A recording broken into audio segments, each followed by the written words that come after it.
আজকে যদি বড় রাজনৈতিক দল দিকে তাকায়, মন্ত্রী হবার যোগ্যতা সম্পন্ন একটা লোক নেই।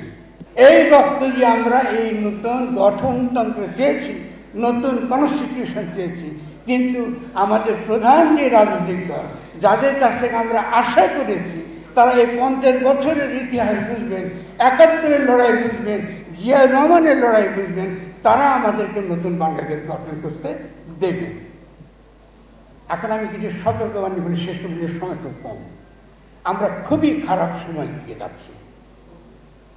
1 নম্বর খারাপ সময় হচ্ছে এই যে পুনর্বাসনের, ফ্যাসিস্ট শক্তিকে পুনর্বাসনের একটা সক্রিয় রাজনীতি জাতীয় ঐক্যের নামে এবং বড় বড় বৃহৎ রাজনৈতিক দলের নামে এখানে হাজির আছে। এটা একটা বিরাট বিপদের জায়গা। 2 নম্বর বিপদের জায়গা হচ্ছে আমরা ভারত বিরোধী আগ্রাসন আমরা চাই না। আমরা অবশ্যই ভারতের আধিপত্য থেকে মুক্ত হতে চাই।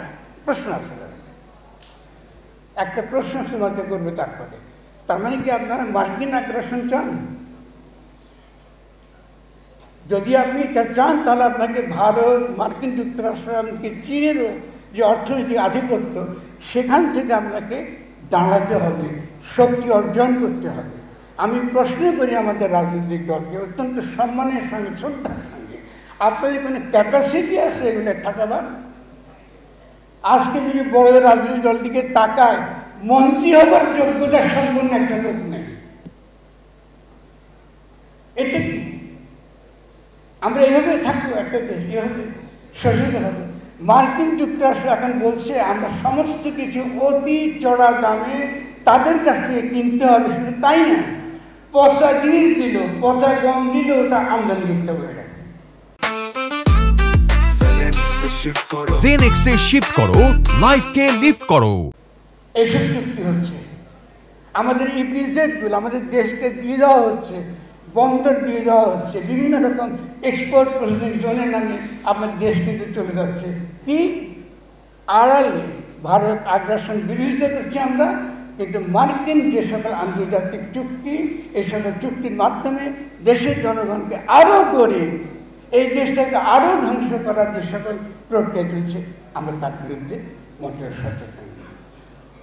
তাহলে আমি কথা বাড়াবো না, একটু আবারও বলি বিনয়ের সঙ্গে, আমি জাতীয় ঐক্য চাই না, আমি গণ ঐক্য চাই। কারণ গণ ঐক্যটা কী জিনিস দেখেছি চোখের সামনে। এটা দ্বারা শেখ হাসিনাকে আমরা সরিয়েছি।